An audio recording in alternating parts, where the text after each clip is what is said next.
Hello all, thank you for being there and listening us. So our panel will be about social impact bonds. I'm going to start presenting myself. I am Karina and I'm here representing Sapana. And Sapana means dream in Nepali.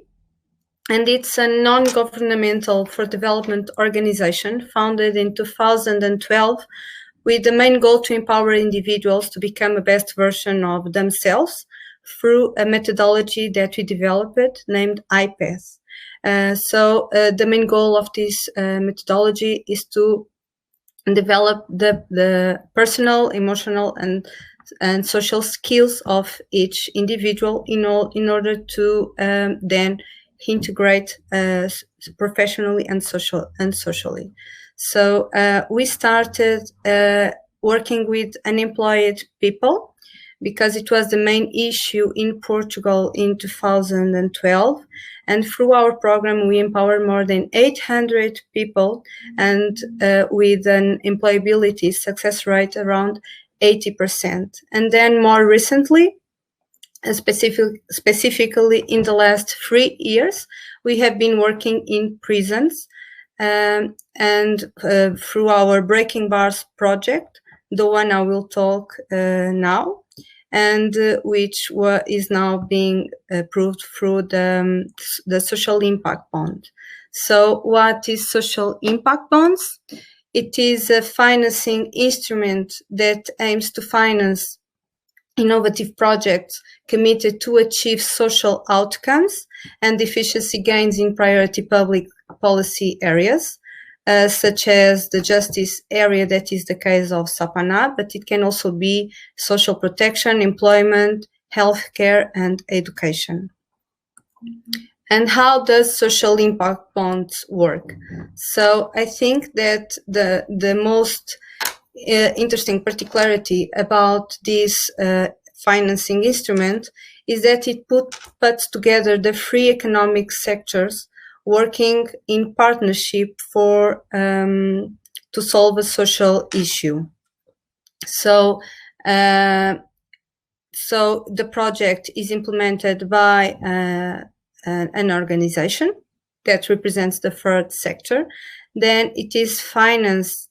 It is financed by a social investor that can be an individual or a company or a foundation, and all the outcomes of the project is validated by the public entity that will validate the project and also the efficiency gains. Regarding Breaking Bars Farm, it is the first Portuguese social impact bond in the justice area and the first one in Sapana. It is a project that is aligned with the UN Sustainable Development Goals, in particular with SDG 8 regarding to decent work and economic growth, and 10, to reduce inequalities. And the three partners here is Sapana, that is the one that is implementing the project. Apps for Mobility, that is our social investor, and you will meet Miguel, that is representing the social investor. And then we have the public entity is the General Directorate of Reintegration and Prison Services, that here is represented by Jorge Monteiro, that you will also meet. And so this fund is promoted by the European Union. And I just forgot one thing that is very important, that at the end of the project, if we achieve all the outcomes that we committed to, the social investor will be reimbursed in that case by this social European fund that promoted the social impact bonds in Portugal. Now about the Breaking Bars Farm project. So this project aims to promote equal access to job opportunities to people that are in prison. We start empowering individuals when they are 6 months to 1 year of being released. And then we make a bridge with potential employers that can give a professional opportunity to them. And through this employability, we believe that through that way, we guarantee the financial sustainability of the individual. And by that, we prevent the criminal recidivism. So how does our program work? So it is our empowerment program is divided in 3 modules. The first module is performed by us, that is the development of behavioral skills through our methodology. Then we introduce a practical skill that is agriculture, where they have training in agriculture, and they will make a production in the lands that belongs to the prison. In the first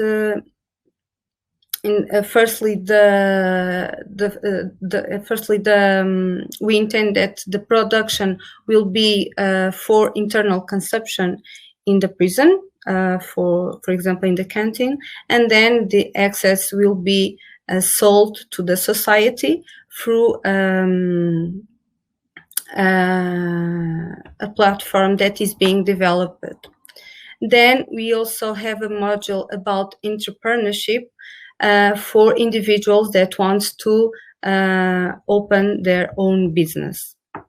And then we always, after the program, we have mentoring inside when they are still in prison and when they leave also the prison, in order to guarantee that they find a job and also they keep this job.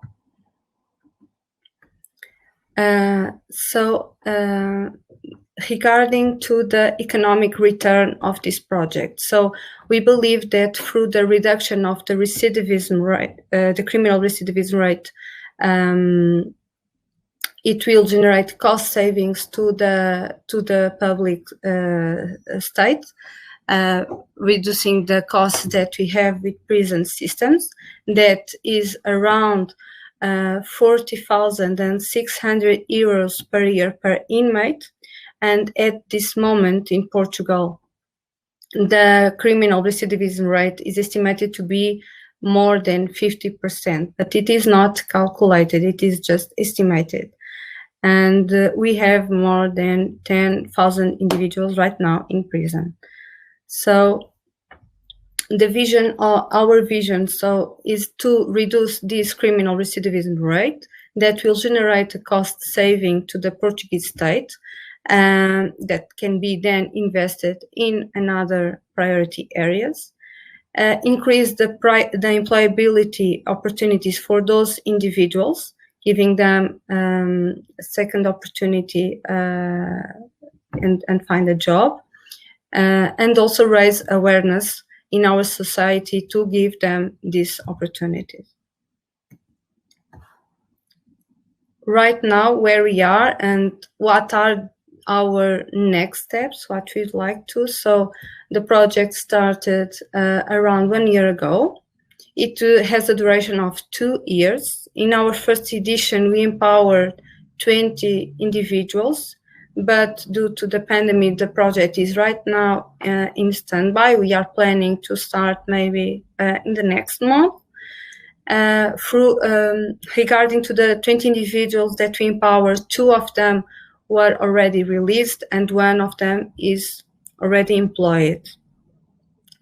Our next steps and what we are currently doing, so we are preparing an awareness campaign with the communication company.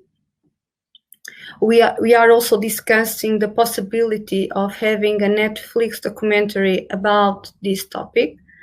And also we are planning, we have an idea of a social business that we'd like to implement so that this Breaking Bars project could be self-sustainable and keep running in the prison. So This is a question that we used to say, if you believe in second chances. That was brilliant. Thank you so much for presenting your social impact bond. So we're going to open it up for discussion now. I have a question, so I'd like to start if possible, and then we'll open it up to George and Luis Miguel. My question is with regards to investor returns. So you presented that you have investors involved in this as well. You received a guarantee with regard to the bond. So does it work like a standard social impact bond where the government repays the investor in the case that the project is successful, and then that Sapana is responsible for repaying the investors if the project is not successful? Is that how it works? If we achieve the outcomes, the social investor will be reimbursed. In this case, not by the Portuguese state, but through this social European fund that was that is the entity that promoted this social impact bond in Portugal. In case we do not achieve the outcomes, the investor will not be reimbursed, and also will not be Sapana responsible for that. I see. So what are the guarantees then? Who provided the guarantees for the project? We regarding to the financing. It is a risk for the social investor. I see. So for the social investment organization, it's a risk. Yeah. I see. And in terms of their risk assessment process, what did you have to go through in terms of due diligence to prove that this was an investable project? So our goal is to have 30% of replayability rate in each edition that we do. So in the 20 individuals that we empower, we have to employ 6 of them in each edition per year. And then the public entity, here the General Directorate of the Integration and Prison Services, will make sure, so we'll validate this outcome through the contract. So check if the individual has a contract or an activity open in case they created their own job. Yeah. Great. All right. And so, George, would you like to present your role in this project as well?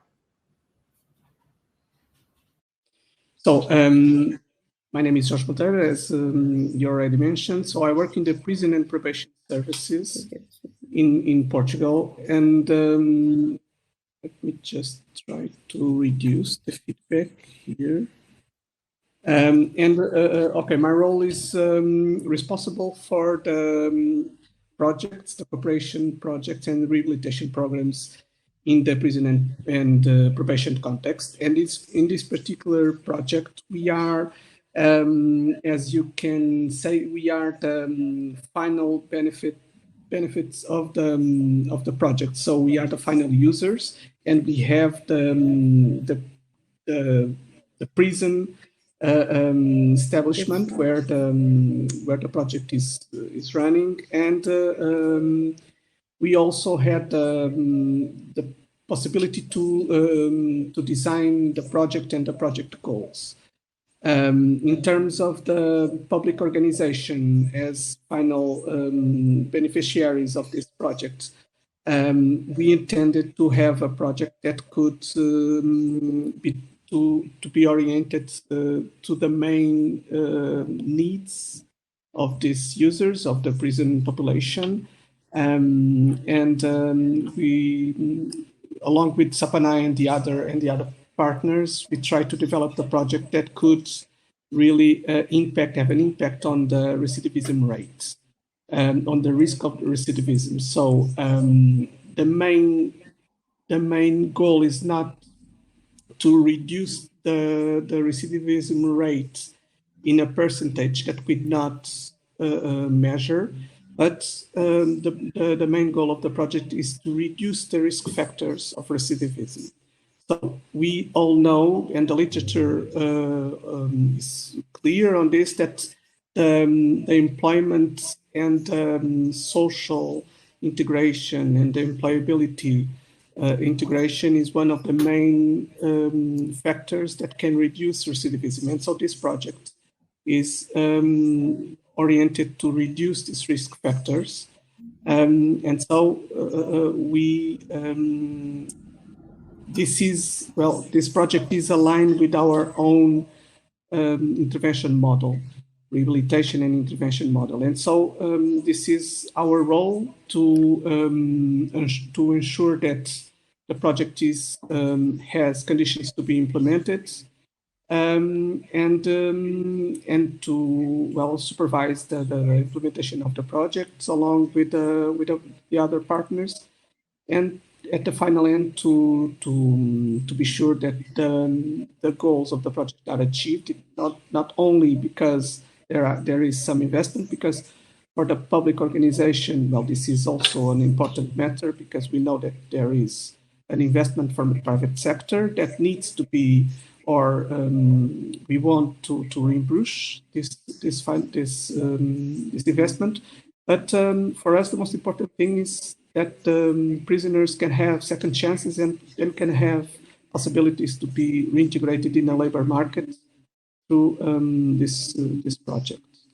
And so this is just a brief overview about our role in the project.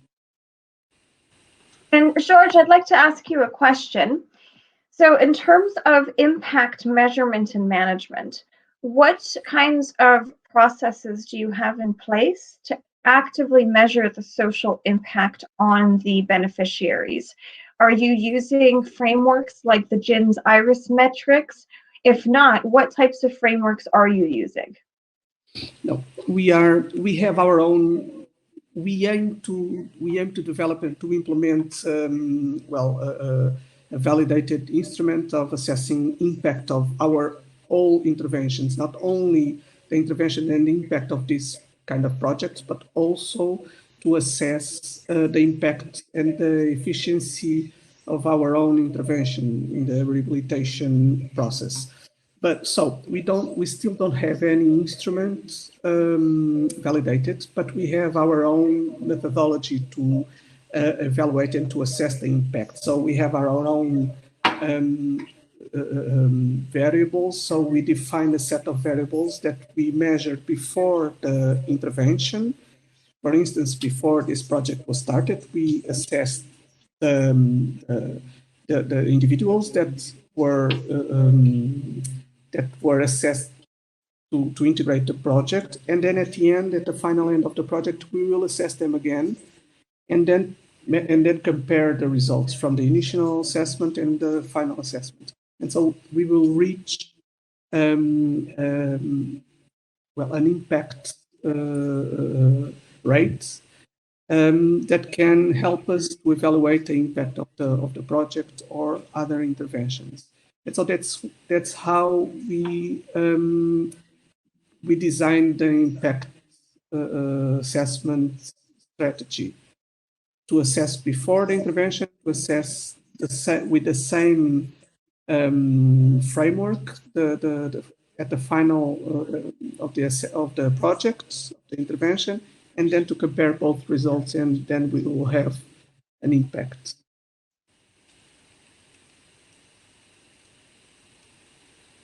Thank you so much.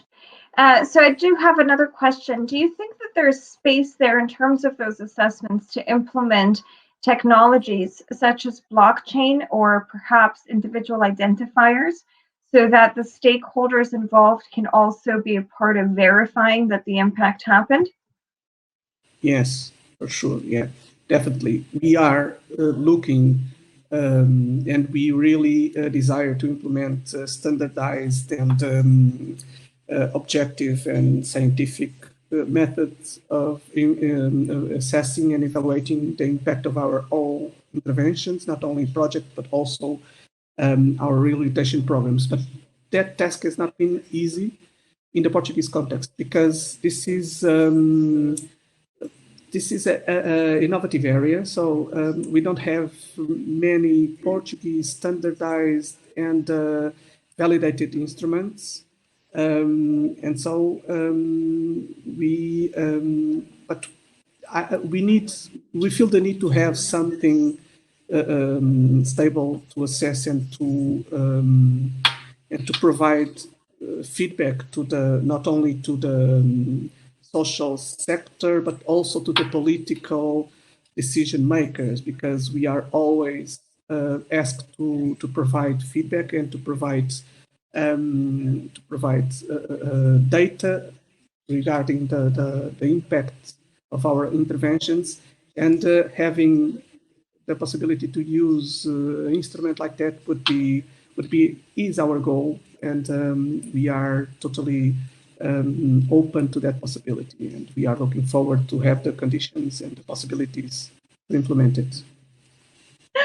So moving on to Luis Miguel, can you tell us about your role with the project as well? Well, the role is quite easy to define. We are the investor, the social investor.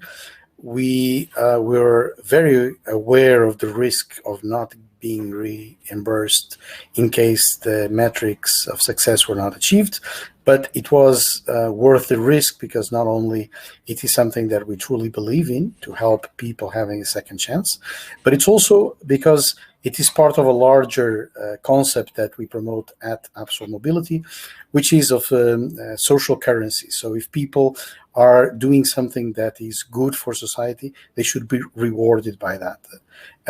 And this concept of social currency, taking what you just said, which will be implemented in the future by my company as a blockchain or supported currency, it is, let me just click here, taking the sound from George.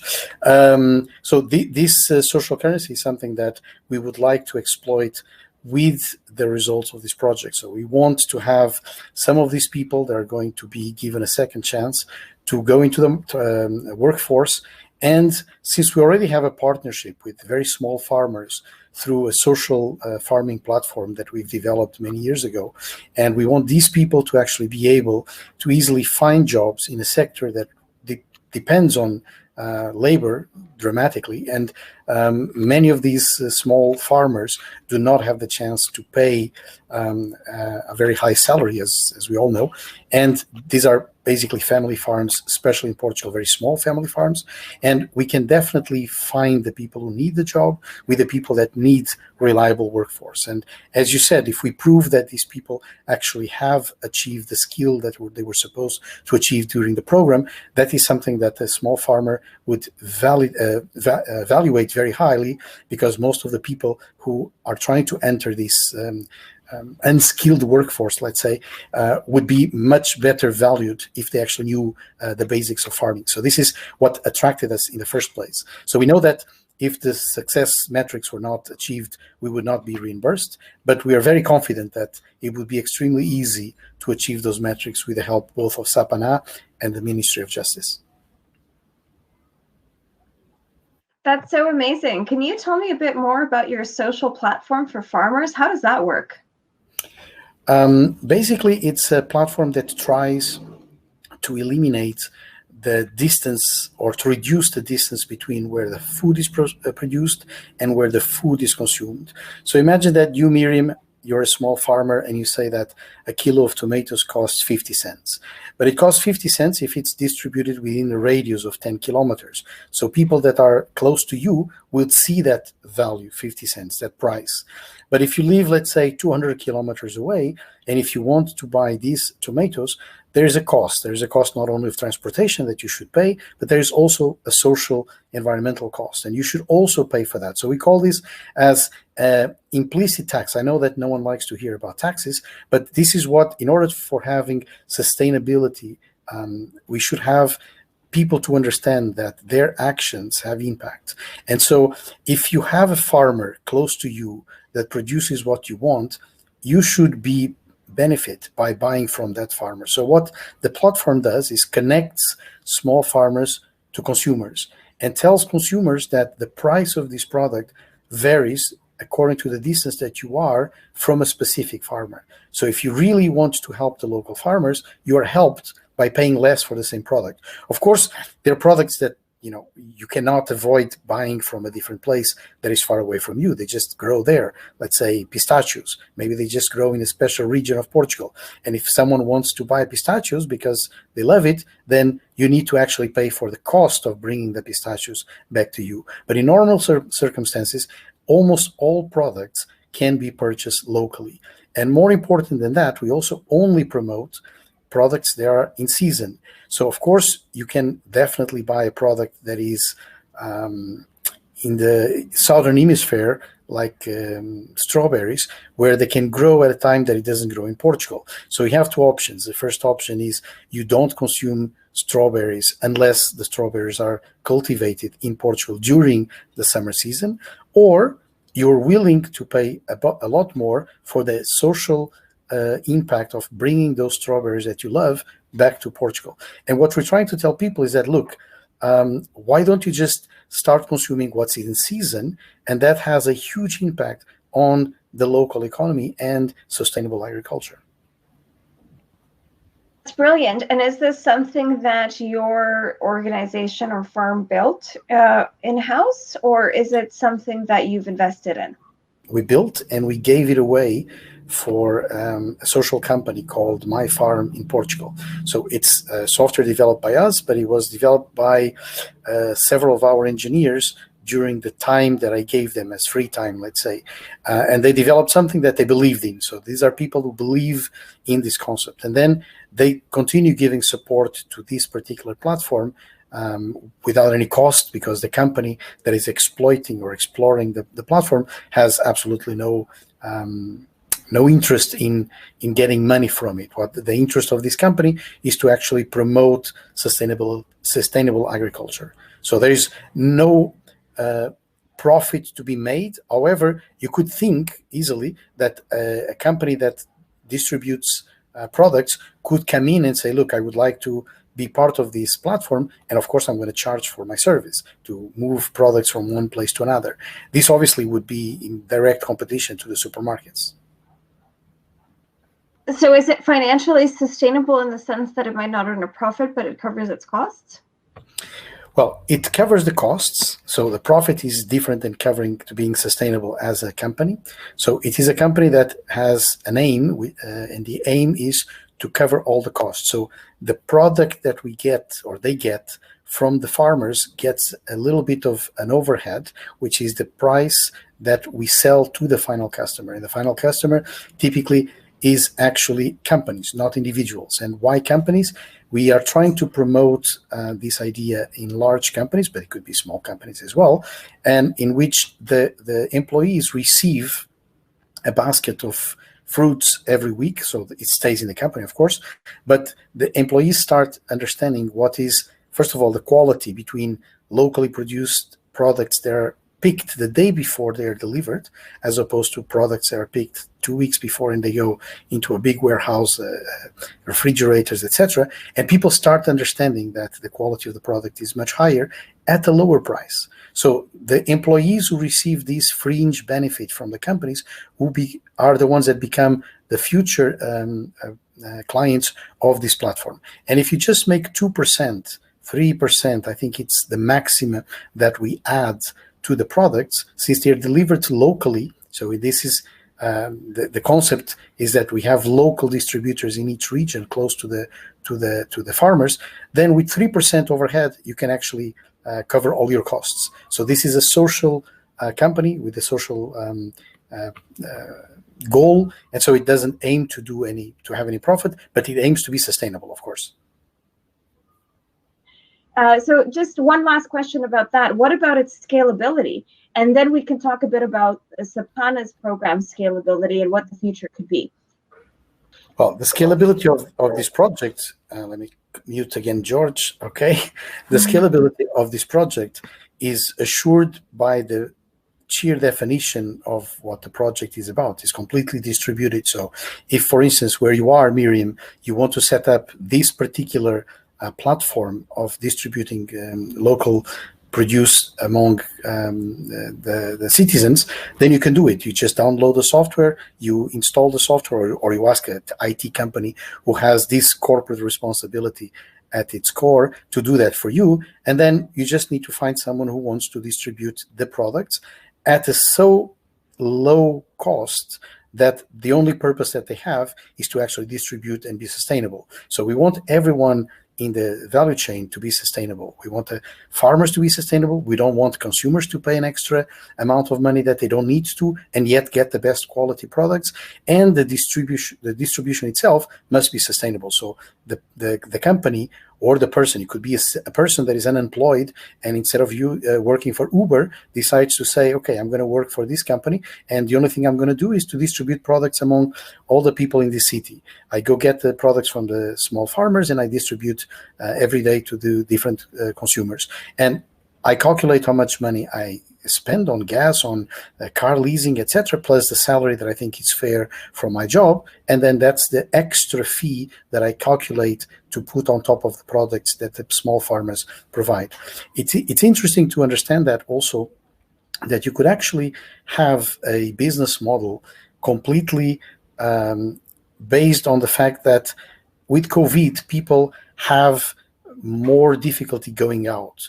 And there's a lot of people that should not even, in normal circumstances, to have to go to a supermarket to get their products, older people, elderly people. So this could be a service that could actually be provided by the cities themselves, saying, as in Portugal has been in some of the cities, in which they approached us and said, look, we heard about the platform, which is not ours, but we developed the platform. Can you please provide the service of delivering to people that are at risk during COVID? And of course, it's a pleasure. We don't care where we deliver, so to speak. We don't. There's another company that does that. But this could be actually, even post-COVID, a business model in which the cities will identify who are the vulnerable people in the community, and they have a company to get from the city hall all these products that have been requested to a particular individual, and the company that goes to each of these houses and delivers, so that these people don't need to carry 5 kilos from the supermarket back home. Beautiful. Thank you for sharing that story with us. And the reason I'm asking is particularly because I believe there's a huge value proposition with what Sapana is doing, provided that the impact verification happens, that perhaps it becomes integrated with impact technology, so that the people who benefit from the Breaking Bars program can also benefit local rural communities by becoming part of their workforce with regards to agricultural production. And also the individuals who come through the program can also gain a new lease on life by renewing and working on their own health and their own well-being by being in these natural settings, particularly if you're looking at partnerships with organic and regenerative farms. So there's definitely a lot of potential there, even to weave the program into this distribution model as well with regards to the product, because I believe that people would also be willing to choose consciously produce products as well. So, okay, Luis, Miguel, thank you so much. So I'm just going to pick it up with George a bit about scaling Sapana's program. What do you think in terms of the experiences that you've had in Portugal with Sapana and what you've seen develop there? How could you be involved with scaling the program to other countries, particularly perhaps to Canada, as part of Canada's social justice and restorative justice initiative? Well, thank you for your question. I think it's a very interesting idea. Well, we have a recent or not so recent history with partnerships with Sapana. So Sapana is an organization that have been developing projects in the prison context for several years, and so we have a mutual relationship with is based on the, on our hand is based on confiance and also trust, and so for us it will be a challenge to scale this project to a national level. So this instrument of financing this project is like a pilot experiment, and we would like to scale it in a national level in order to in order to disseminate this methodology and in order to provide other prisons and other labor markets and other regions of the country access to this output of this project and the benefits of the project. In terms of scaling it internationally, so we are also open to that idea. In fact, we have several other international projects.